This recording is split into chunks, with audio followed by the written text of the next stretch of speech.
എല്ലാവർക്കും മഴവിൽ മീഡിയയിലേക്ക് സ്വാഗതം. ആദ്യമായിട്ടാണ് നമ്മുടെ ചാനൽ കാണുന്നതെങ്കിൽ സബ്സ്ക്രൈബ് ചെയ്യാൻ മറക്കല്ലേ.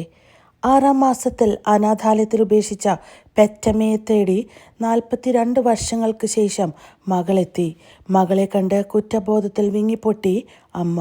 ഏവരുടെയും കണ്ണു നിറയിക്കുന്ന ഒരു അമ്മ മകൾ കൂടിക്കാഴ്ച. 42 വർഷം മുമ്പ് 1983 എറണാകുളം സെന്റ് തെരേസസ് കോളേജ് ക്യാമ്പസിലുണ്ടായിരുന്ന അനാഥാലയത്തിൽ നിന്നും ബെൽജിയം ദമ്പതികൾ ദത്തെടുത്ത നിഷ എന്ന പെൺകുട്ടി പെറ്റമ്മയെ തേടിയാണ് നാട്ടിലെത്തിയത്. കഴിഞ്ഞ ദിവസമാണ് നിഷയെക്കുറിച്ചുള്ള വാർത്ത മനോരമ ന്യൂസിൽ വന്നത്. വാർത്തയെ കണ്ട് നിഷയെ തിരിച്ചറിഞ്ഞത് അവളുടെ അർദ്ധ സഹോദരൻ ബിനോയ് ചാക്കോ ആണ്. 6 മാസം മാത്രം പ്രായമുള്ളപ്പോൾ നിഷയെ അനാഥാലയത്തിൽ എത്തിക്കുമ്പോൾ ബിനോയ് ചാക്കോ 10ാം ക്ലാസ്സിലായിരുന്നു.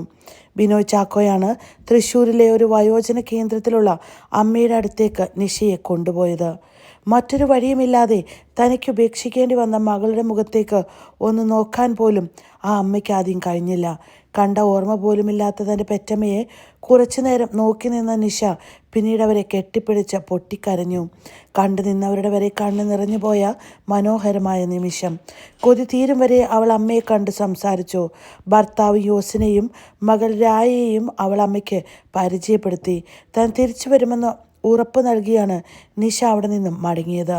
അമ്മയും മകളും ഒരുമിക്കാൻ പ്രയത്നിച്ച എല്ലാവർക്കും അഭിനന്ദനങ്ങൾ.